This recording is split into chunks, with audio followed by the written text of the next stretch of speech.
हर पल आपके साथ। नमस्कार, हर पल न्यूज देख रहे हैं आप। मैं हूं आपके साथ नुपुर सक्सेना। खबरों का रुख करेंगे, लेकिन इससे पहले नजर इस वक्त की हेडलाइंस पर। पीएम नरेंद्र मोदी का गोरखपुर दौरा, 9600 करोड़ योजनाओं की दी सौगात, बोले गोरखपुर में एम्स का सपना हुआ पूरा।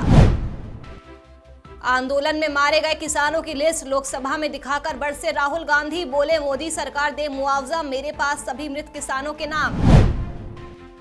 बीजेपी संसदीय दल की हुई बैठक, पीएम मोदी ने सदन से गायब रहने वाले सांसदों को लगाई फटकार, परिवर्तन लाने की दी नसीहत। संसदीय कार्य मंत्री प्रहलाद जोशी का बड़ा बयान, माफी मांगने पर वापस हो सकता है निलंबन, बीजेपी संसदीय दल की बैठक में उठा ये मुद्दा। देश में ओमिक्रॉन वेरिएंट के अब तक 23 नए मामले, आईएमए ने कोरोना की तीसरी लहर की जताई आशंका, बूस्टर डोज देने की घोषणा करने की अपील। प्रधानमंत्री नरेंद्र मोदी आज गोरखपुर दौरे पर है। यहां उन्होंने 9600 करोड़ रुपए से ज्यादा की परियोजनाओं की सौगात दी। पीएम ने यहां पर खाद कारखाने का उद्घाटन किया। साथ ही पीएम मोदी ने गोरखपुर एम्स का भी उद्घाटन किया। पीएम मोदी ने कहा कि डबल इंजन की सरकार डबल तेजी के साथ काम कर रही है। आज नेक नियत से काम हो रहा है। जब डबल इंजन की सरकार होती है तो डबल तेजी से काम भी होता है। जब नेक नियत से काम होता है तो आपदाएं भी अवरोध नहीं बन पाती। जब गरीब, शोषित, वंचित की चिंता करने वाली सरकार होती है तो वो परिश्रम भी करती है, परिणाम भी ला करके दिखाती है। गोरखपुर में आज हो रहा आयोजन इस बात का भी सबूत है कि नया भारत जब ठान लेता है तो इसके लिए कुछ भी असंभव नहीं है। वहीं इसी दौरान सीएम योगी आदित्यनाथ ने जनता को भी संबोधित किया। उन्होंने कहा कि जो विपक्ष के लिए असंभव और नामुमकिन था, उसे अपने नाम के अनुरूप मोदी है तो मुमकिन है से प्रधानमंत्री ने संभव कर दिखाया है। 2016 में प्रधानमंत्री ने गोरखपुर के इसी खाद कारखाने का शिलान्यास किया था, जो आज बनकर तैयार है, जो पहले से 4 गुना ज्यादा क्षमता का है। पूर्वी उत्तर प्रदेश की उस सपने को साकार करने जैसा है जो विपक्ष के लिए असंभव हो गया था। 3 दशकों तक जिसके लिए 5-5 सरकारों ने हामी भरने के बाद अंततः इसे असंभव बनाया था, उसे नामुमकिन बनाया था, लेकिन उसे संभव बनाने और उसे अपने नाम के अनुरूप मोदी है तो मुमकिन है यह बनाने का जो एक कार्य आज साकार रूप से पूर्वी उत्तर प्रदेश और देश देख रहा है, मैं इसके लिए पूर्वी उत्तर प्रदेश और उत्तर प्रदेश की जनता की ओर से आदरणीय प्रधानमंत्री जी का हृदय से स्वागत और अभिनंदन करता हूं। कांग्रेस नेता राहुल गांधी ने संसद में किसानों के मुद्दे पर केंद्र सरकार पर जमकर निशाना साधा। लोकसभा में राहुल गांधी ने किसानों का मुद्दा उठाते हुए मांग की है कि कृषि कानूनों के खिलाफ आंदोलन के दौरान मारे गए किसानों को मुआवजा दिया जाए। राहुल गांधी ने कहा कि आपकी सरकार कह रही है कि कोई किसान शहीद नहीं हुआ है या आपके पास किसानों के नाम ही नहीं है, तो ये डेटा मैं आपको देना चाहता हूं। राहुल गांधी ने कहा, मैं चाहता हूं कि इन किसानों को उनका हक मिले, उनके परिजनों को आर्थिक मुआवजा दिया जाए। एक और लिस्ट हमने बनाई है 70 किसानों की जो हरियाणा के हैं, वो भी मैं हाउस पे लेकर दूंगा। तो ये जो प्रधानमंत्री ने माफी मांगी है और जो आपकी सरकार कह रही है कि ये कोई भी किसान शहीद नहीं हुआ है या उनके नाम आपके पास नहीं है, तो ये नाम यहां है और मैं चाहता हूं ये देख लीजिए, मैं चाहता हूं कि जो इनका हक है और जो प्रधानमंत्री ने कहा है, जो माफी मांगी है, उनका हक पूरा होना चाहिए और उनको कॉम्पेंसेशन और रोजगार मिलना चाहिए।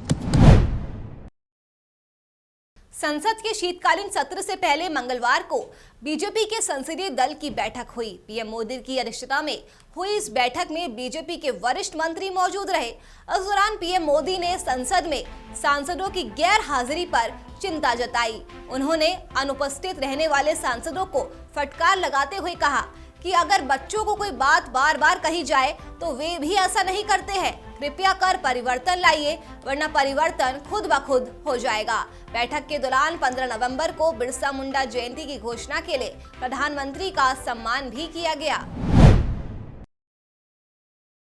केंद्रीय संसदीय कार्य मंत्री प्रहलाद जोशी ने मंगलवार को कहा कि अगर राज्यसभा के निलंबित सांसद माफी मांगते हैं तो उनका निलंबन वापस ले लिया जाएगा। केंद्रीय मंत्री ने यह भी कहा कि मंत्रियों ने आज नई दिल्ली में डॉक्टर अंबेडकर इंटरनेशनल सेंटर में आयोजित बीजेपी संसदीय दल की बैठक के दौरान सांसदों के निलंबन का कारण बताया, जिसमें प्रधानमंत्री नरेंद्र मोदी ने भाग लिया था।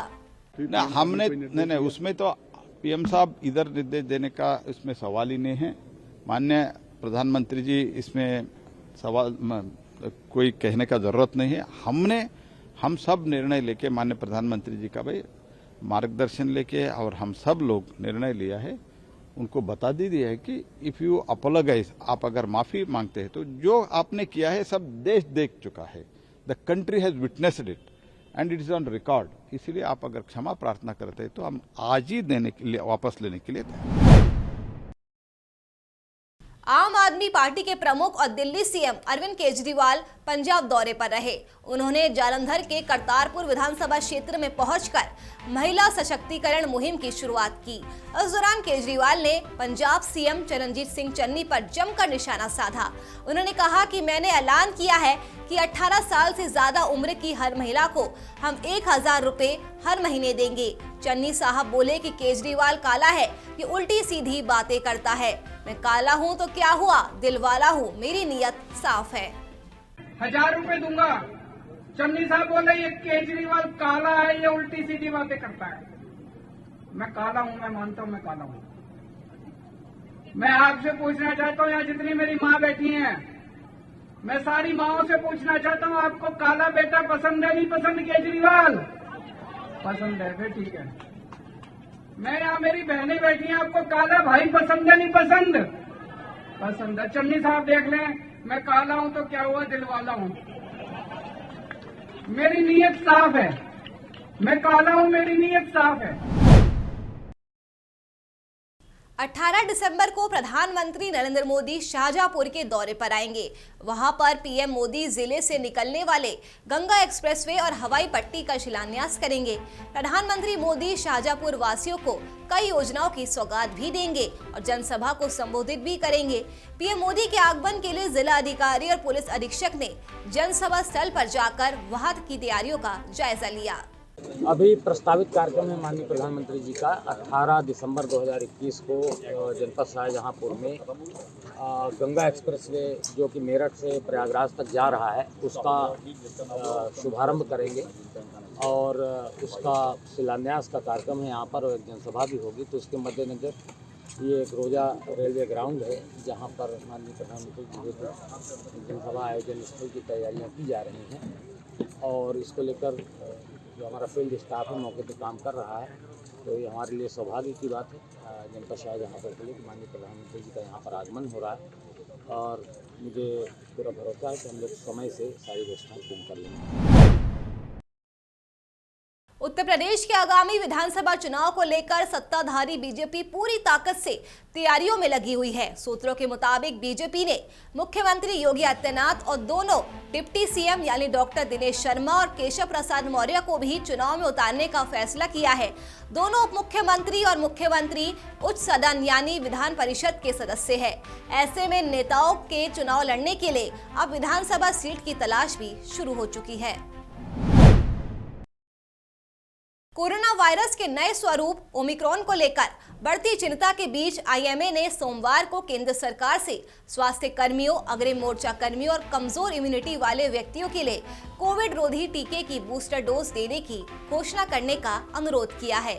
आईएमए ने ये भी मांग की है कि सरकार 12 से 18 आयु वर्ग के टीकाकरण प्रस्ताव पर तेजी से विचार करे।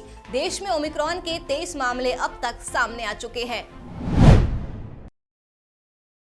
दिल्ली के 3 बड़े अस्पतालों में जूनियर डॉक्टर हड़ताल पर है और मरीज परेशान है। नीट पीजी काउंसलिंग की मांग को लेकर डॉक्टर विरोध प्रदर्शन कर रहे हैं। डॉक्टरों का कहना है कि काउंसलिंग में देरी की वजह से डॉक्टरों की कमी दूर नहीं हो पा रही है। डॉक्टरों ने ओपीडी और इमरजेंसी सेवाएं बंद कर दी है, जिसकी वजह से मरीजों को इसका खामियाजा भुगतना पड़ रहा है। गोवा चुनाव से पहले कांग्रेस को एक और बड़ा झटका लगा है। पार्टी विधायक और पूर्व मुख्यमंत्री रवि नायक ने मंगलवार को राज्य विधानसभा से अपना इस्तीफा दे दिया। सूत्रों के अनुसार वे बीजेपी में शामिल हो सकते हैं। हालांकि नायक ने अभी इसकी आधिकारिक घोषणा नहीं की है। बाराबंकी के सुबेहा थाना क्षेत्र में बेखौफ अपराधियों ने सनसनीखेज वारदात को अंजाम दिया। घर वापस जाते समय अज्ञात हमलावरों ने कोटेदार के भाई को गोलियों से भून दिया, जिसके बाद उसे पास के अस्पताल में भर्ती कराया गया। हालत बहुत ज्यादा गंभीर होने की वजह से डॉक्टरों ने जिला अस्पताल उसे रेफर कर दिया, जहां देर रात उसकी मौत हो गई। चलिए फिलहाल के लिए इस बुलेटिन में मेरे साथ बस इतना ही। देश और दुनिया की तमाम खबरों के लिए आप देखते रहिए हर पल न्यूज। नमस्कार।